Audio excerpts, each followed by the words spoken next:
رسول کریم نے ارشاد فرمایا، جو میں دیکھتا ہوں وہ تم نہیں دیکھتے، اور جو میں سنتا ہوں وہ تم نہیں سنتے۔ اللہ نے نبی علیہ السلام کو جو سماعت عطا کی ہے، ہم اپنی سماعت کو اس پہ قیاس نہیں کر سکتے، اور اپنی بصارتوں کو اور اپنی سماعتوں کو نبی کی سماعتوں کے برابر ٹھہرانا بہت بڑی حماقت ہوتی ہے۔ اللہ نے نبیوں کو فراواں شانیں عطا کی ہیں اور وہ ان کا مقصود ہے۔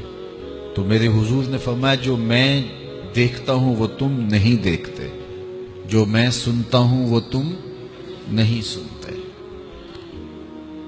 آگے فرمایا کہ اللہ کی قسم، جو میں جانتا ہوں وہ اگر تم جان لیتے تو تم بہت کم ہنستے، بہت زیادہ روتے، تم جنگلوں میں دوڑ جاتے اور تم اللہ تعالیٰ کی پناہ میں آنا چاہتے، یا اللہ ہمیں بچا لے، جنگلوں میں بھاگتے پھرتے، آنکھوں میں آنسوؤں کی لڑیاں ہوتی، چیختے ہوتے، روتے ہوتے، اگر جو میں جانتا ہوں اگر تم جان لیتے۔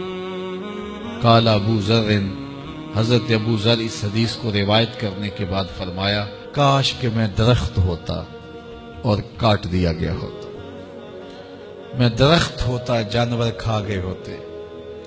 اللہ اکبر۔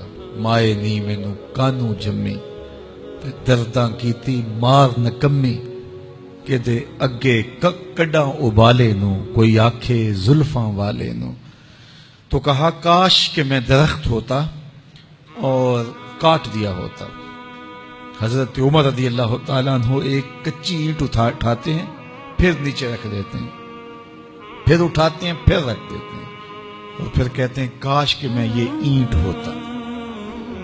حضرت سیدنا صدیق اکبر رضی اللہ تعالیٰ عنہ درخت کے نیچے بیٹھے تھے، ایک چڑیا ایک شاخ سے اڑ کے دوسری شاخ پہ جاتی، وہاں سے اڑ کے پھر دوسری شاخ پہ آتی، تو حضرت صدیق اکبر رو پڑے، کہا چڑیا کتنی موج میں ہے، جس شاخ پہ چاہے بیٹھتی ہے، اور قیامت کے دن تیرا حساب بھی نہیں ہوگا۔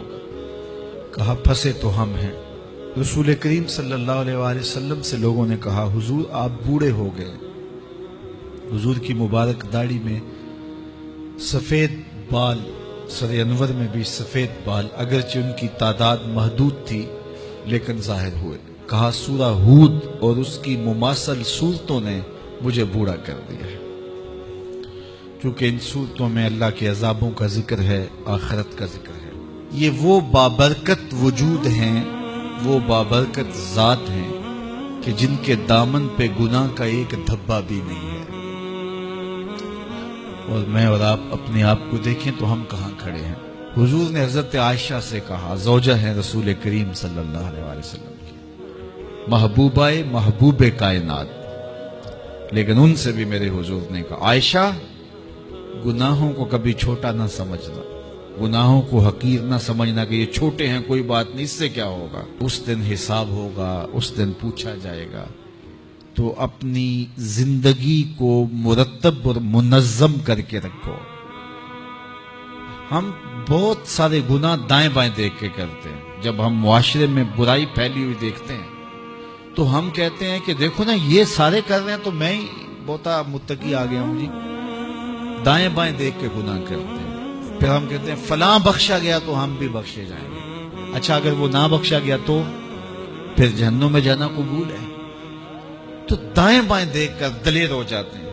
حضرت عباس اور حضرت عمر رضی اللہ تعالیٰ عنہ کا آپس میں دوستانہ تھا۔ انہوں نے ایک دن بیٹھے بیٹھے عہد کیا کہ ہم میں سے جو شخص پہلے فوت ہو گیا وہ دوسرے کو خواب میں ملے اور قبر کے حالات بتائے۔ اچانک حضرت عمر کا وصال پہلے ہو گیا، سال کے بعد حضرت عمر خواب میں ملے۔ اس نے کہا عباس مجھے وعدہ تو یاد تھا لیکن سخت حساب آن پڑا تھا تو میں تو اس کے اندر لگا رہا، تو اب کیا ہوا؟ کہا پھر اللہ نے کہا چلو اس کو یوں ہی معاف کر دو۔ تو کہا چھٹ کے ابھی ابھی آ رہا ہوں۔ تو میں نے کہا وعدہ پورا کر دو۔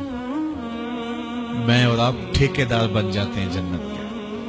ہمارے پلے عمل ہے کیا؟ ہیں تو ریاکاری کے شکار ہے ہمارے اعمال۔